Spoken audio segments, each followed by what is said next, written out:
Boa noite. Um encontro entre grandes empresários movimentou o litoral paulista neste fim de semana. Aconteceu no fim de semana o encontro entre empresários e suas famílias no litoral paulista. O encontro é organizado anualmente pelo empresário João Dória Júnior. O LID, Grupo de Líderes Empresariais, foi criado há 10 anos. E nesse final de semana, o encontro foi em um hotel aqui no Guarujá, que além de famosos palestrantes e empresários, reuniu muitas personalidades. O evento contou com palestras do artista plástico Romero Brito, que ainda ajudou as crianças a pintarem e criarem seus próprios quadros. Você vê a criatividade das crianças, você aprende tanto, né? Cada criança vem com uma ideia, puxa vida. Eu acho que toda vez que tem uma workshop desse tipo assim, eu aprendo bastante com a mente nova, né? Porque às vezes eu comparo as crianças como se fosse uma tela que ainda não foi pintada, né? Que não tem assim nada... que nada aconteceu ainda. Eu acho que isso é uma coisa muito especial. O antropólogo Luiz Marins também marcou presença e deu uma palestra para todos os convidados. As 3 coisas fundamentais para você ter sucesso numa empresa, o primeiro é o comprometimento. Segundo é a atenção aos detalhes, é tomar cuidado para não imaginar que o todo, que o global, que o geral, que o absoluto será perfeito sem que as partes o sejam. E depois tem que ter uma capacidade muito grande de fazer follow-up imediato, que a gente chama, que é terminar o que começa, de ir atrás, de fazer as coisas acontecerem, de executar. Há muitas empresas que ficam no plano do planejamento e não do plano da ação. Outras, então, ficam no plano do choro e não no plano da ação. Ficam reclamando de governo, reclamando disso, reclamando daquilo, em vez de agir naquilo que eles têm condição de agir, quer dizer, de fazer a mudança acontecer. O LID é um evento que conta com empresários que formam 49% de todo o PIB privado do país. Líderes de vários segmentos passaram pelo evento. O LID é super importante, na verdade. Eu acho que são eventos que reúnem coisas super importantes para o Brasil, para as pessoas, para a sociedade, para quem frequenta. Então eu acho que é um movimento que o João faz muito interessante, né? E esse especialmente, que é o Family, é um evento que você pode conviver com os empresários, com a família dos empresários, um momento especial, mais relaxado. Eu acho que é super importante. E claro, o fundador e organizador do evento contou como surgiu o LID. O LID começou, na verdade, com os eventos. Nós, antes de criarmos o LID, criamos um meeting internacional. Passamos a reunir empresários, fazer viagens, começando com um grupo pequeno de 8 casais, depois fomos para 16, depois fomos para 20, de 20 a 24, 30 e assim sucessivamente até chegarmos a eventos que até hoje são realizados com 120, 140 casais. E aí os próprios empresários começaram a nos solicitar a oportunidade de se reunirem mais vezes, e não apenas uma vez por ano.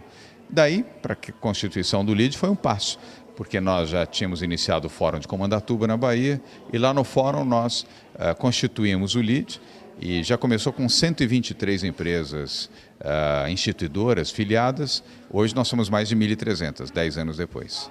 Amanhã você confere entrevistas com diversas personalidades que marcaram presença no 9º CEO's Family Workshop no Guarujá. Quem tem imóveis em Barueri já começou a receber pelos Correios o carnê do IPTU 2013. A primeira parcela do tributo vence no dia 28 de março e a segunda em 29 de abril. O valor da parcela foi atualizado de acordo com a previsão de inflação e o crescimento do PIB.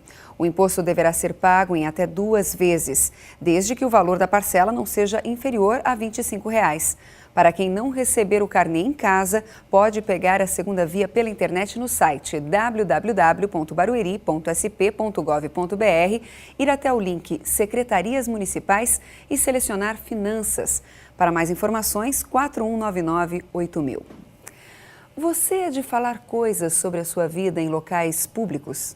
Se sim, fique atento. Comentar coisas pessoais com várias pessoas ao seu redor pode ser perigoso. O especial Segurança de hoje fala exatamente sobre o perigo do vazamento de informações. Conversar em um lugar público é um ato aparentemente inocente. Mas você presta atenção em quem está ao seu redor enquanto você conversa? Já parou para pensar que podem ter pessoas escutando informações importantes sobre a sua vida que podem ser usadas contra você em um caso de roubo ou assalto à sua volta? Pois é esse o tema do especial Segurança de hoje. Os cuidados com o que se diz em um local público.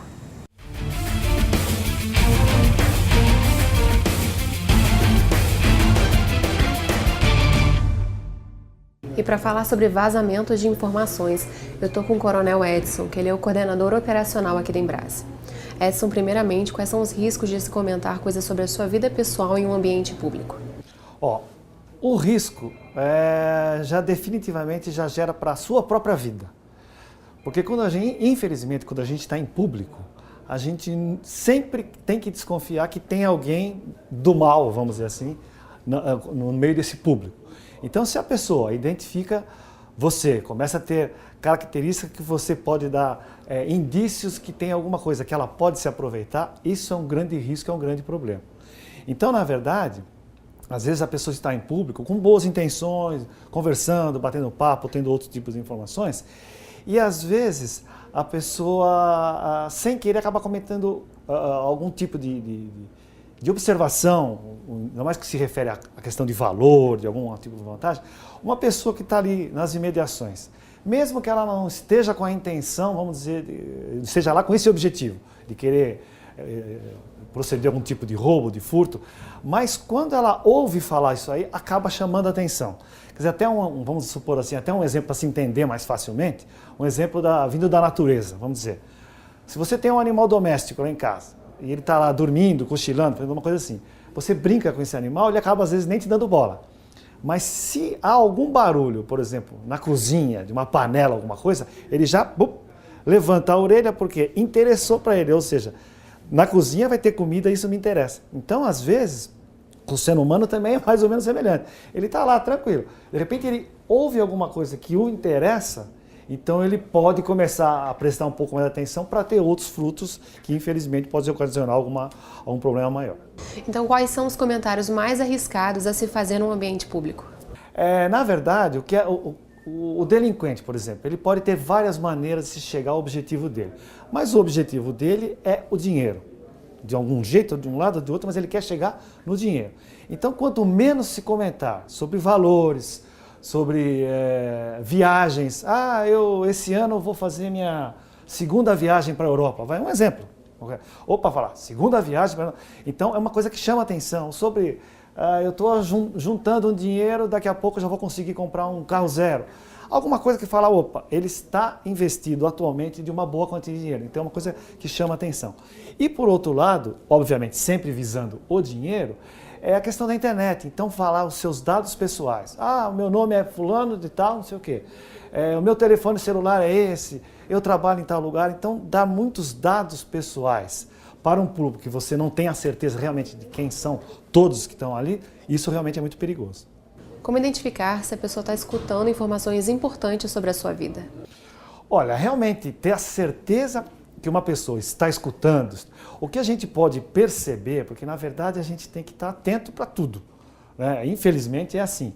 Então se você perceber, de repente nós estamos batendo um papo aqui, eu, você e mais duas pessoas, por exemplo, e do nada você começa a perceber no ambiente que tem uma quinta pessoa se aproximando, sim, a gente percebe às vezes no semblante que ela está com a atenção mais voltada para a sua conversa, para aquele ambiente de bate-papo, do que exatamente ela. Então aquele exemplo antigo, mas é verdade, aquela pessoa que fica com uma revista, folheando a revista, mas ela não muda a página há 10 minutos. Das duas, uma, ou ela lê muito devagar, ou ela não está nem prestando atenção na vista, obviamente está prestando atenção no que está acontecendo ao lado.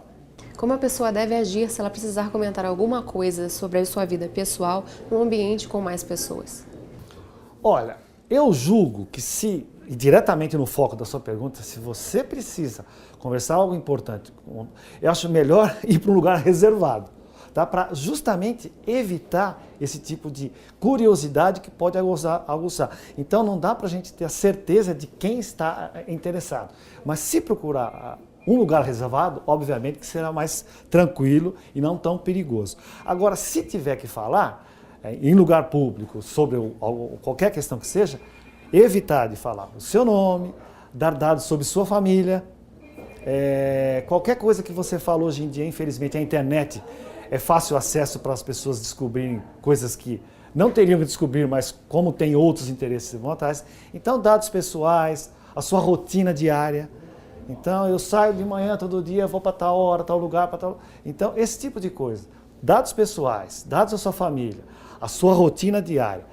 Esse tipo de coisa tem que se evitar para justamente não aguçar a atenção de quem está com más intenções. No próximo bloco, o Grêmio Barueri perde mais um jogo em casa, dessa vez para o Audax. Até já!